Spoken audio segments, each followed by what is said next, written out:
are.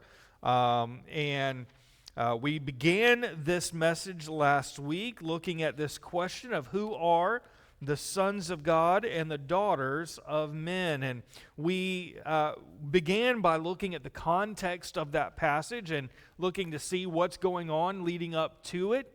And after looking at it, we began to see the fact that, and if you weren't with us, I don't have time to go through every single point, but we began to see that the setting of Genesis 6 is that darkness was spreading rapidly across the world.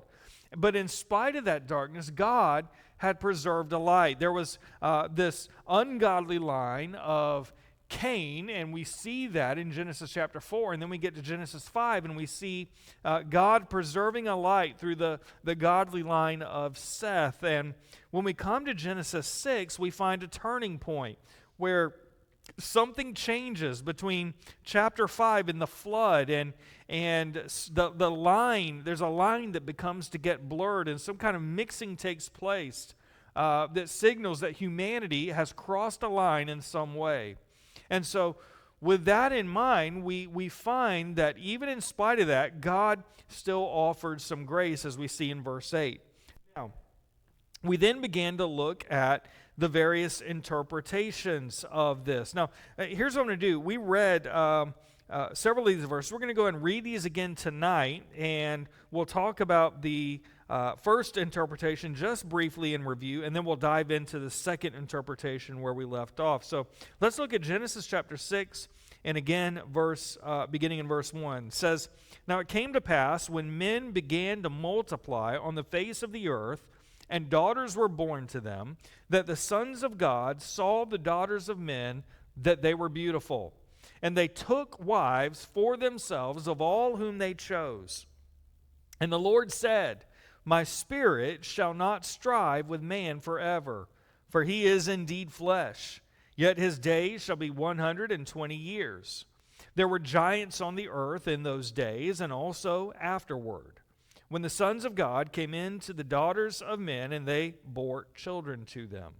Those were the mighty men who were of old, men of renown.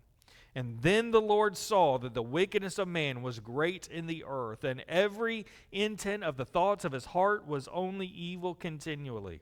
And the Lord was sorry that he had made man on the earth, and he was grieved in his heart. So the Lord said, I will destroy man whom I have created from the face of the earth, both man and beast, creeping things and birds of the air, for I am sorry that I have made them. But Noah found grace in the eyes of the Lord." So we began last week. There are three main interpretations of who are these sons of God and daughters of men. As we read this passage, that is one of the questions that pops out. There are other questions that stand out as well, but that is the first one that we see in this passage that is the one that makes this a truly tough text. What do we do with this? What is it talking about? And so last week, we looked at the first interpretation, which is that this is that there is the angelic view. That is the view that these sons of God that are mentioned in verse 2 are fallen angels. That is, they are spiritual beings who in some way entered into relationships with human women. And according to this interpretation, these angels either took on human form in order to have relations with these women, or they possessed men and used them as an instrument to marry and reproduce with the daughters of men. And the result of these unions was then seen in verse 4 with these mighty men of renown. And so we see that. That's what this view says. And we looked at the supporting arguments for that view. We looked at the fact that one of the biggest supporting arguments for this, and one of the biggest strengths, is that this view was really the kind of the original view of what this meant. All of the early church fathers believed this view. They believed this was the right view. The intertestamental books, we don't often, we understand that the books of First Enoch and the book of Jubilees are not part of the canon of Scripture, and yet those two books go into great detail about this view, signifying the fact that the people of Jesus' day, a lot of them believed this angelic view, okay? And so that is one of its biggest arguments, one of its biggest strengths. Another big argument for it and strength that it has is that Hebrew phrase, sons of God, regularly refers to angels. If you look in the book of Job, every time that phrase, sons of God, is used, that phrase, Bene Ha Elohim, every time it's used, it refers to angelic beings in the Old Testament. And so the argument is that since that is the case, that is what it must mean in Genesis chapter 6. There are also some New Testament references that seem to allude to this event as well as being the sons of God being angels. And so this in itself goes to explain why God's judgment was so severe. If there was truly a demonic invasion of the human race, and it was corrupting God's creation, then it's no wonder that God looked and said, I need to destroy man and start over. I need to just destroy man and get rid of all of them.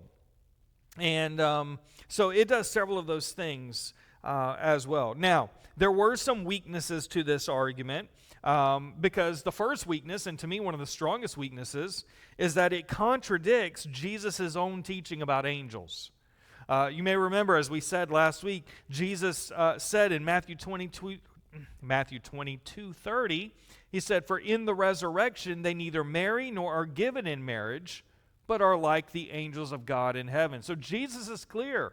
Angels don't marry. They don't interact with mankind in that way. They don't interact with each other in that way. The second problem with it was that it introduced a lot of supernatural speculation. We're getting into a lot of the supernatural realm where we just don't understand how these things would work. And so it causes us to speculate as to how this would happen. And another big problem for me is that the overall context of Genesis 6 revolves around human sin. It's not about angelic rebellion. When you read the passage we just read, who's getting punished? Angels or man? Mankind. It's a mankind problem. So if it was the angels' fault, these fallen angels, why is man being punished so much? All right. I could go into more depth, but we did that last week. So if you want more depth, go look at last week's video. Let's dive into viewpoint number 2 because our time is quickly fleeting. The next interpretation we need to consider is the royal ruler view, whatever you want to term it as, the royal view or the ruler view. This interpretation says that the sons of God in Genesis 6 weren't angels, they weren't supernatural beings, these were human rulers. That is, they were either powerful kings or nobles, and these powerful people were referred to metaphorically as sons of God, due to their exalted status in society. And so in this view, these rulers acted tyrannically, and they took any women they desired into their harems, often through coercion or force, and they engaged in widespread polygamy and produced offspring in verse 4. That is this view. So, what are the supporting arguments for this view? And I'm going to try to go through this quickly because I'm just going to tell you now, and I've told you this at the beginning last week, we can't offer a definitive proof, but I have an opinion, and it is just an opinion. But my opinion, this is the weakest view, okay? And so I'm not going to spend a whole lot of time here, but I'm going to try and go through it quickly. The first supporting argument for this view is that it matches the ancient Near East context. In the ancient world, especially in the cultures that surrounded Israel, kings were often called sons of God, or they were thought to have been divinely appointed by the gods. And so these rulers in those days were often seen as exalted or even possessing a godlike status. And they were sometimes worshipped as such, as godlike beings. And so understanding the phrase sons of God within that cultural framework makes this reading that they were these royal rulers, it helps make it make sense, right? That was a cultural thing. They viewed a lot of those leaders as divine type beings. Another supporting argument is that verse 2 bears the language of authority and abuse. It bears the language of authority and abuse. Verse 2 says they took wives for themselves of all whom they chose. The implication of this verse is that they coerced or forced, but they took whatever they wanted. This wasn't about love. This was about lust wrapped in authority. And so for this view of the royal ruler view, it paints a picture of men in authority who do whatever they want. Now, we've never known men in authority to act that way, have we? You can see why that's a supporting argument for this view, all right? And so they did whatever they wanted with no regard for God and no regard for others. The third supporting argument for this view is that the description of their offspring fits with human history.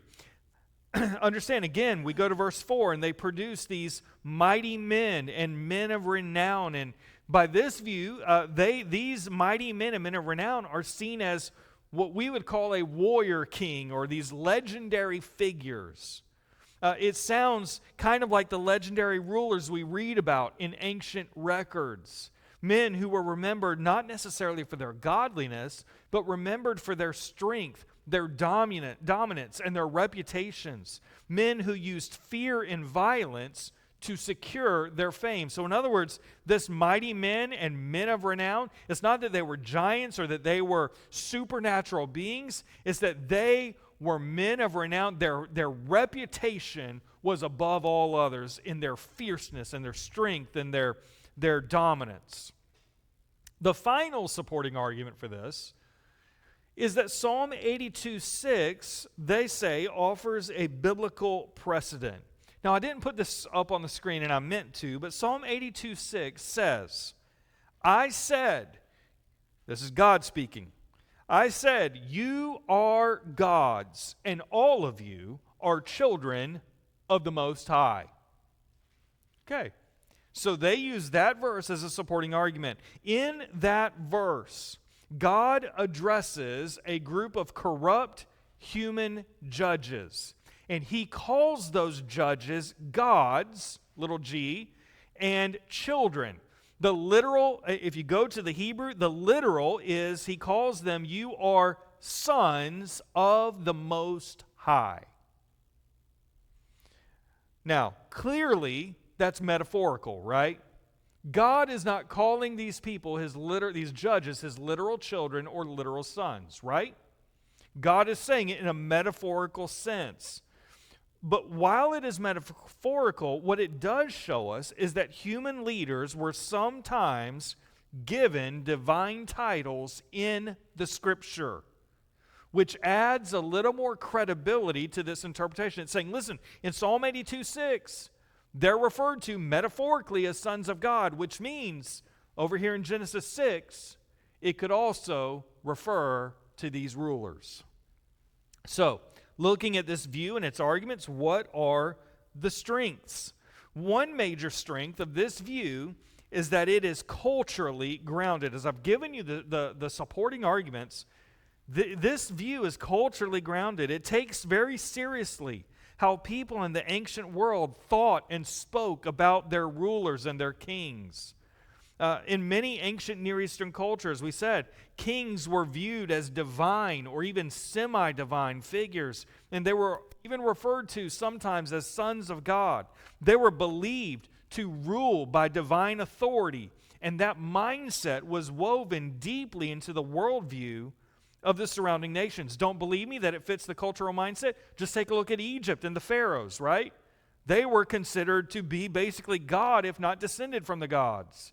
The same thing is true of the Persians and many of those others that you find around them. So the culture around them supports this argument.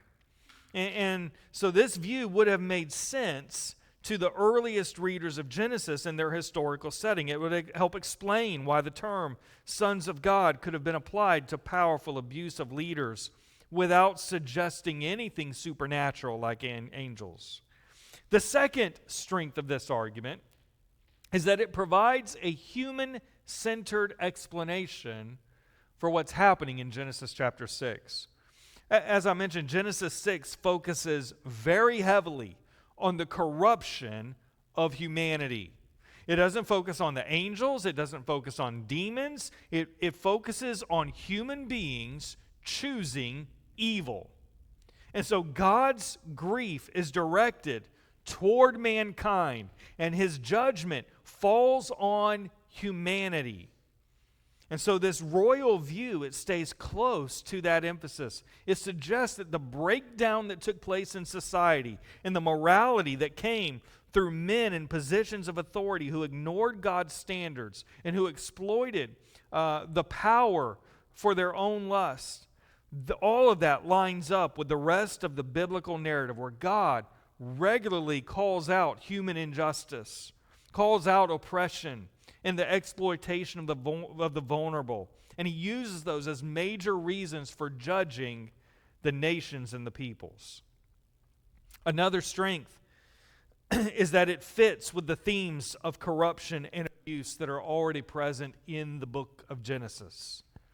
The world that is described just before the flood is a place where violence is celebrated, where moral boundaries are trampled. It's entirely consistent to see these powerful rulers creating these harems, taking as many wives as they pleased, and setting themselves up like gods over the people. And that kind of tyranny matches what we know from the rest of the ancient world. So if you think about how people in Lamech's line in Genesis 4 already boasted about their violence, boasting about the fact that they're murderers, it's easy to see how human rulers in Genesis 6 could sink even further into pride and oppression. And so this view accounts for how sin's reach extended into every corner of society, including its leadership.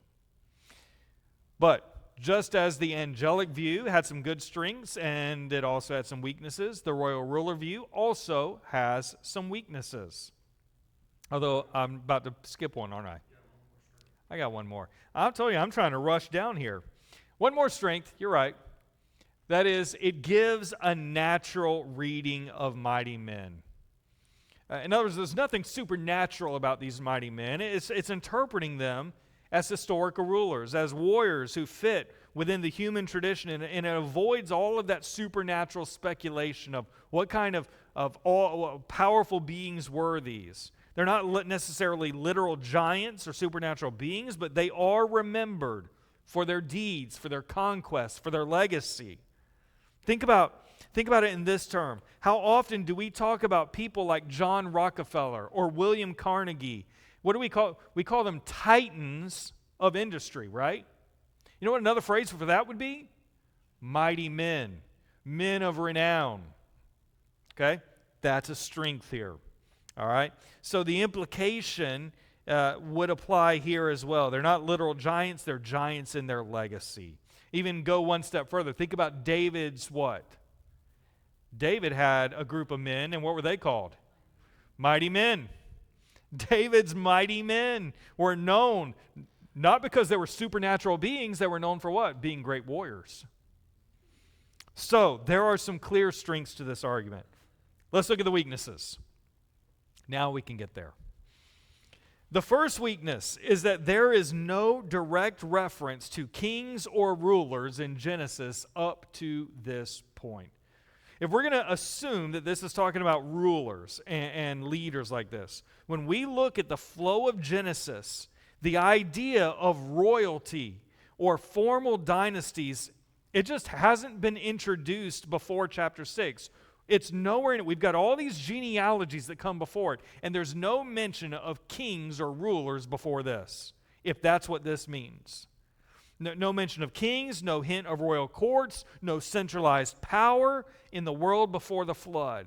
And that makes this interpretation feel a little forced, as though it's being imported, as though we're taking something that we learned in later history and trying to apply it backwards to the Scripture.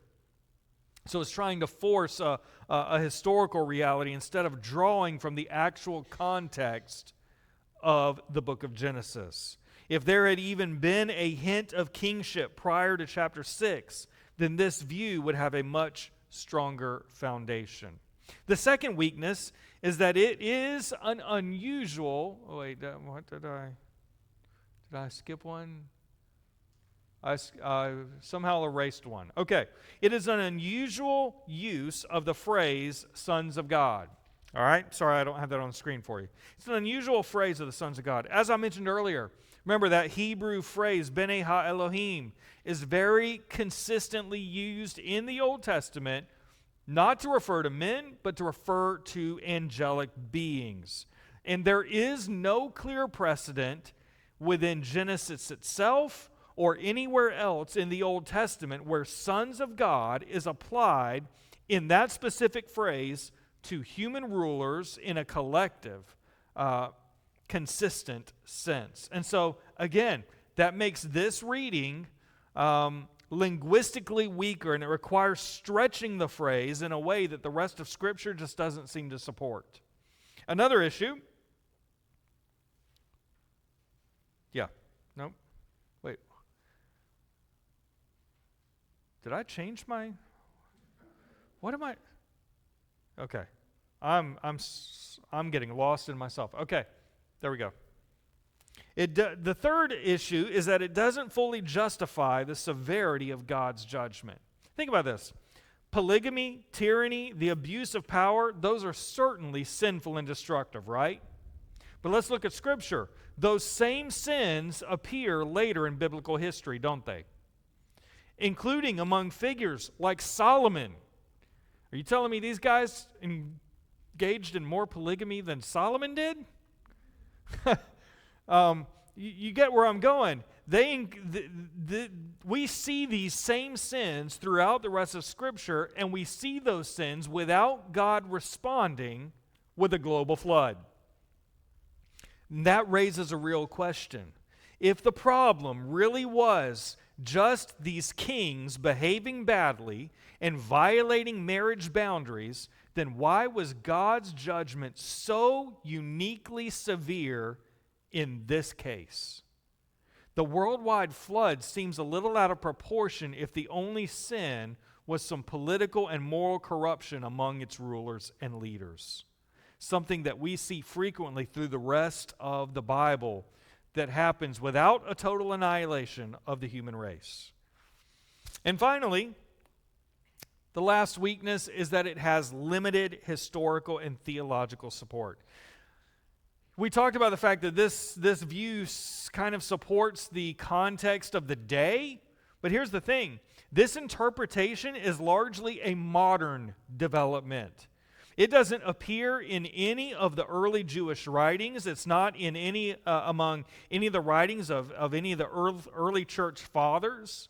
And so its late arrival and its lack of historical acceptance means it carries a little less interpretive weight compared to the views that have been wrestled with and defended by faithful believers across centuries. That doesn't automatically make it wrong because it wasn't believed or held by very many people. It just means it doesn't have the same weight as these other arguments.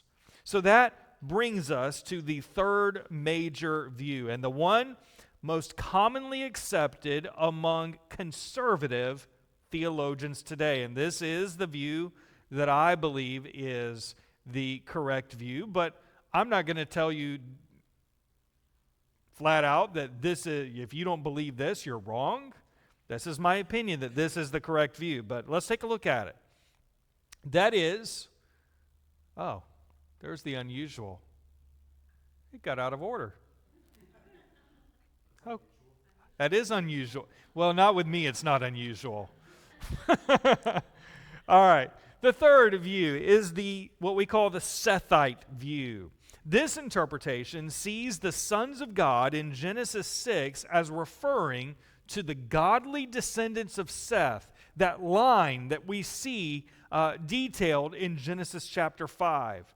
These were the men who had remained faithful to God, men who were part of the spiritual legacy that Genesis 4:26 says these were men who called upon the name of the Lord.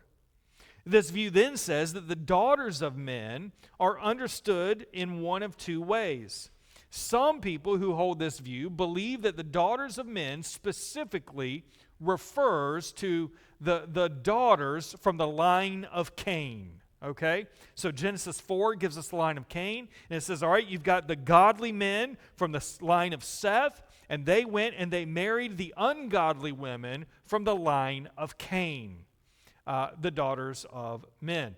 The other side of this view says, okay, the sons of God, they're the godly line of Seth. Those are those people that we've been reading about in Genesis 5. But the daughters of men actually refers to the daughters of all mankind, meaning they weren't being very picky or choosy about who they were marrying. And so these godly men began to choose wives based not on their faith, but they based it on appearance and desire and what looked good to them. And so it was a spiritual compromise for these sons of God who chose beauty and personal preference over faithfulness to God. Now, according to this view, the sin in Genesis 6 has nothing to do with the supernatural. The sin is all about the spiritual. The godly line, instead of remaining distinct, began to intermarry with the ungodly, breaking down the boundaries that God had established. And the result was a rapid increase in sin and rebellion that ultimately led to the necessity of God's judgment on man through the flood. All right, that's the view. So let's talk about the supporting arguments for this view. The first one is this. It's based on the immediate context. If you know me by now, if you've been through this tough text long enough, you know that I care most about the context, right? I want to know the context of the passage. I want to interpret it in light, especially of the immediate context. Well, what is the immediate context? As we saw, chapters 4 and 5 present two sharply contrasting genealogies. Genesis 4, the line of Cain, is marked by violence, by pride, and rebellion. Genesis 5, by contrast, presents the line of Seth, those who walked with God, like Enoch, and passed on a legacy of faith. So it's based on the immediate context. Secondly, this view also draws from a broader biblical language. This view understands the fact that, yes, the term sons of God is used to describe angels in some Old Testament texts, like the book of Job. But it also understands that this phrase is used more broadly for God's covenant people. Deuteronomy chapter 14, verse 1 says, "You are the children of the Lord your God." Hosea chapter 1, verse 10 declares, "You are sons of the living God." And so the supporting argument is that it is entirely reasonable within the biblical framework to apply this title of sons of God to the faithful among God's people, because that's exactly how he refers to the nation of Israel later. All right? There's also a strong theological pattern for this that is seen through Scripture. There is a scriptural pattern of warning against intermarriage between the godly and the ungodly.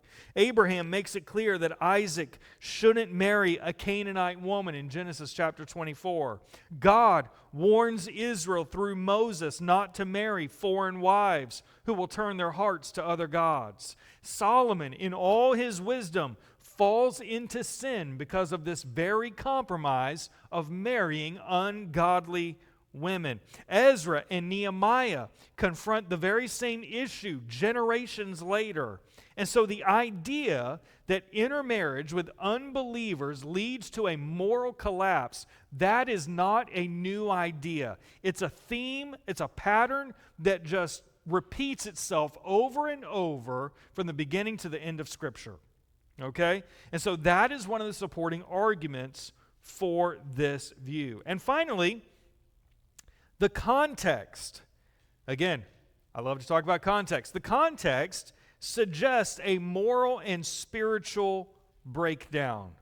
This view says that the language used in verse 2, that phrase, they took wives of all whom they chose, that phrase suggests a selfish desire, a disregard for God's will. In other words, what they did, this moral and spiritual breakdown, was the fact that they weren't concerned about following God. Somewhere along the way, following God began to become less and less important. And what became important was whatever pleased the eye. And the spiritual result was devastating for mankind. Because by the time we get to verse 5, we're told that every intent of the thought of man's heart was what? Only evil continually. And so that's the context suggesting there was this moral and spiritual breakdown, and that came from the intermarrying of godly people with ungodly people. So, what are the strengths of this argument? The first strength is this, is that it fits the flow of the Genesis narrative. The book of Genesis is structured with very clear contrast between the line of Cain and the line of Seth. And chapter 4 gives us a glimpse of Cain's descendants. As I said, a group of people who are marked by violence and pride and a disregard for God and what God says. But then it's followed in chapter 5 with Seth's line, where we learn of men like Enoch who walked with God and carried forward a legacy of faith. And so the Sethite view, it builds directly on that contrast from Scripture without forcing any unnatural categories, without jumping into an entirely different kind of interpretation.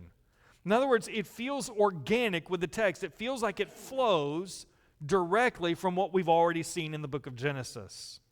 And that it is developed out of about these godly and ungodly lines. So it gives a level of consistency to the narrative that is very compelling. Also, another strength is that it is theologically coherent.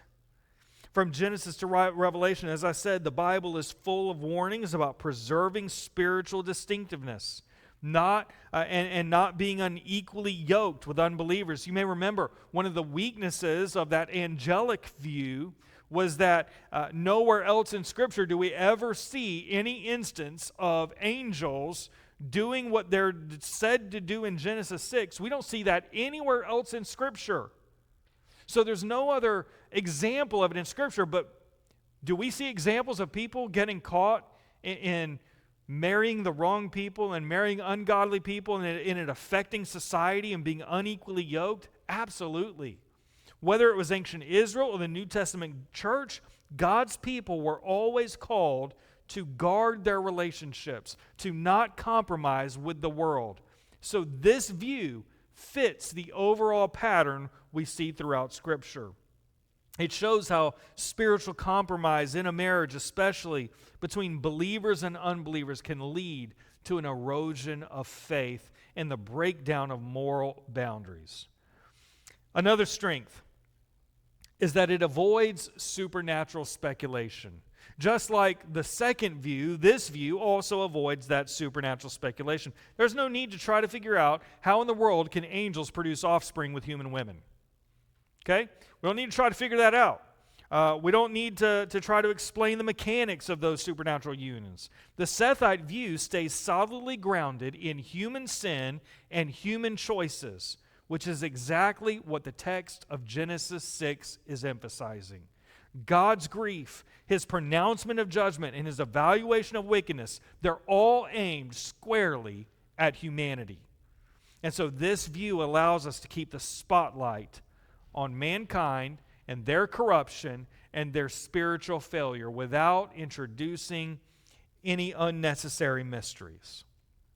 And finally, this may sound like a weird strength, but it's a strength. It has a strong pastoral application. This view challenges us with a warning that is deeply relevant for every single generation. the lesson that spiritual compromise is deadly. When the people of God trade their devotion to the Lord for relationships that are rooted just in appearance or desire, then we can see that disaster follows. And we still see this pattern today. When believers prioritize attraction or personal preference over spiritual compatibility. And when they do that, it often ends in heartbreak and drifting away from God. And so the Sethite view, it offers a powerful reminder that the faithfulness of God, to God, must shape every area of our lives, including who we choose to join ourselves with in marriage and in family. It shows us that the same human tendency to look at what pleases the eyes instead of what honors the Lord, that same spirit that was at work then is still at work today. But as with all these views, there are some inherent weaknesses. And I'm going to give those to you just like I did for the others, because this view is not a perfect view. So what is the first common criticism of this view? It is that it relies on a less typical use of the phrase, sons of God. Again, I'm going to sound like a broken record. That phrase, B'nai Ha Elohim, what does it refer to? Angelic beings. All right? There's no getting around that. When that specific phrase is used, it refers to angelic beings. And so we can't just ignore that. That is a weakness here. There's no other place in Genesis where it directly refers to a group of godly humans, and that makes this a linguistic challenge. Yes, it's possible to see sons of God as referring to covenant believers because we see some generalizations of that, but the text in Genesis doesn't explicitly say that, does it? The text in Genesis 6 doesn't say these were the godly men of the line of Seth. It's left open-ended. And so readers have to rely on inference, or they have to look at the surrounding chapters in the context of the Bible to determine what it means. So that makes this a less straightforward reading of the Hebrew than the angelic view. The angelic view is a little more clearer in this. Another challenge and weakness is that it doesn't offer a clear explanation for the Nephilim or the mighty men and men of renown in verse 4. When we read that verse, it has the reading as being these individuals who are extraordinary. It reads almost like it fits very well with the angelic view, this idea that these were something extraordinary. They were beyond normal human offspring. These weren't just men. These were mighty men. There was something special about them. And so, if these children were simply the result of godly men marrying ungodly women, why would they be singled out as a distinct class of these powerful or fearsome individuals? And so critics argue that there is something unusual about this group, these mighty men and these Nephilim, that seems to go beyond the outcome of a spiritually mixed marriage. So that means the Sethite view has to work harder to explain why Moses would mention them in a way that feels so mysterious and dramatic if these were just regular human beings. A third weakness is that for some, it still fails to adequately address the severity of the judgment. If the issue here was intermarriage between believers and unbelievers, that is certainly serious, right? But does it really justify a global flood? Other intermarriages in Scripture, even though they caused terrible consequences, they never led to complete worldwide destruction. So it raises the question whether something more catastrophic was at stake in Genesis 6. Defenders of this view will point to the progressive collapse. They'll say, listen, society was collapsing so much morally, and it becomes so corrupt from these mixed unions that it built to a level that deserved God's judgment. But it's still a fair question. Was that truly enough to merit the destruction of nearly the entire human race? And here's what I would say to that. I can't answer that, but I'm not God. Only God knows what was really happening and what was really going on in the moral collapse of society in that moment. But lastly, this view also requires some conjecture. As I said, the text never plainly says Sethites married Canaanites, does it? It doesn't say it. Instead, the Sethite view draws its conclusion from the contrast between chapter 4 and 5. That doesn't make it invalid, but it means the interpretation is dependent on reading the broader themes found in the book of Genesis instead of a clear, direct statement from the passage itself. So, with all that said, the Sethite view provides a compelling and theologically rich understanding of Genesis 6. It takes the text seriously. It stays within the bounds of Scripture. It warns of a danger that every single generation faces. When the people of God abandon discernment in their relationships, then spiritual compromise is going to follow. And when compromise spreads, judgment is never far behind. So while each view has points in its favor, none are without problems. Personally, I favor the Sethite view because, again, I believe in the immediate context. And so I favor it because it aligns with the flow of Genesis and the theology of being faithful to God. I also favor the Sethite view because the judgment of the flood is for the sins of men, not the sins of angels. If this was because angels went against God's design, why is man being punished for what the angels did? But there's one other reason I support this view over the angelic view, and I didn't put this in the strengths or the weaknesses, but I think it's an important one. We said that phrase, sons of God, always refers to angels. If you look at every single one of those instances, guess who it never refers to? It never refers to fallen angels. Every instance is the angels of God coming before God, and Satan comes along with them to present his case, but it's never talking about the fallen angels. And so to me, that lends credence to the fact that the sons of God, yes, it always refers to angels, but it's never once used to refer to fallen angels.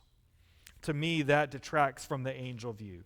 So, I know we are basically out of time. I want to give you these implications. As we look at this, I was sitting here trying to figure out, like, what do I take away from all this? We've looked at this. We've answered the question. You can feel free to take away whatever you want to, whatever view you want to believe. Listen, that's okay. I'm not going to argue with you.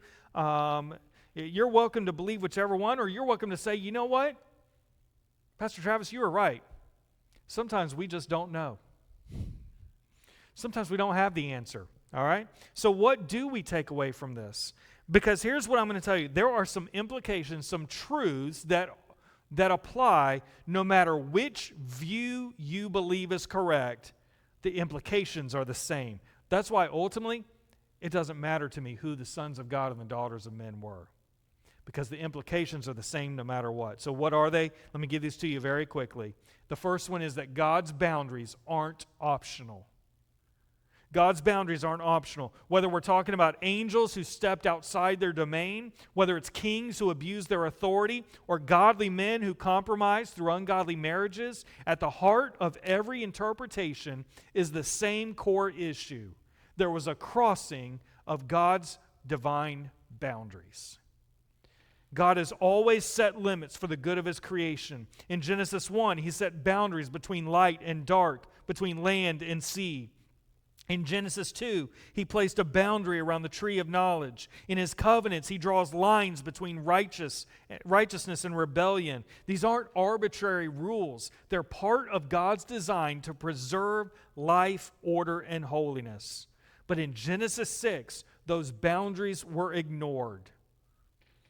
Whether spiritual, moral, or relational, the result was the same: chaos and corruption. And we see the same thing today, don't we? Our culture constantly pushes against God's moral and relational boundaries, especially in the areas of sexuality and marriage and spiritual truth. But as God's people, we're not called to follow the crowd. We're called to be holy. Leviticus 20, verse 26 says, "You shall be holy to me, for I, the Lord, am holy." Peter says in 1 Peter 1:16, "Be holy, for I am holy." So God's boundaries aren't optional. The second thing we see is that sin always spreads and corrupts. Genesis 6:5 offers one of the most condemning verses in all of Scripture. Then the Lord saw that the wickedness of man was great in the earth, and every intent of the thoughts of his heart was only evil continually. That is a devastating summary of humanity's condition. And how did it get there? It didn't happen all at once. It started with compromise. It started with choosing what looked good over what was right. But sin, when it's left unchecked, never stays small. It spreads, it hardens, it distorts the truth, and it eventually saturates everything it touches. It's the same warning that Paul gave in Romans 1, that when people suppress the truth and exchange it for a lie, that God then gives them over to the desires of their heart.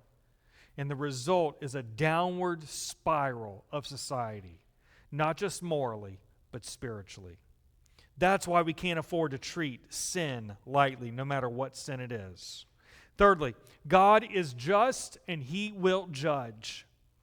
God is just and He will judge. Verses 6 and 7 tell us something we don't always like to hear, that God grieves over sin and He judges it. The same God who created the world and called that world very good now says, I will destroy man whom I have created. It's a hard word, but it's necessary. God isn't indifferent to evil. He is holy, He is righteous, and there comes a point when He must act justly and judge. And that's not just an Old Testament idea. Hebrews 10:31 says it's a fearful thing to fall into the hands of the living God. Listen, we live in a time when many people want to soften or ignore the justice of God. But Genesis 6 calls us to recover a healthy, reverent fear of God. Lastly, I'll give you this and we're done. God's grace is still greater. God's grace is still greater. Verse 8 is where this passage really shines. Just when the darkness seems total, we read, but Noah found grace in the eyes of the Lord. That's the first time the word grace appears in the whole Bible. Right there. The first time we see that word. And it comes not in a moment of peace, but in a moment of judgment. See, Noah didn't earn this grace. It wasn't about merit. It was all about God's mercy. God looked down on a world filled with evil, and He chose to extend favor and grace to one man and his family, not just for his sake, but for the sake of preserving a future. And that points us forward to Christ. Just as Noah became a vessel of salvation in the midst of judgment, Jesus is the greater deliverer, the one who rescues us from the wrath to come. So yes, judgment is real, but grace is greater. God always preserves a remnant, and He always makes a way for the faithful, and the invitation still stands today. Next week, what in the world did Jesus mean when He said, eat my flesh? Eat my flesh. All right, we're going to talk about that next week in John chapter 6. All right, God bless y'all.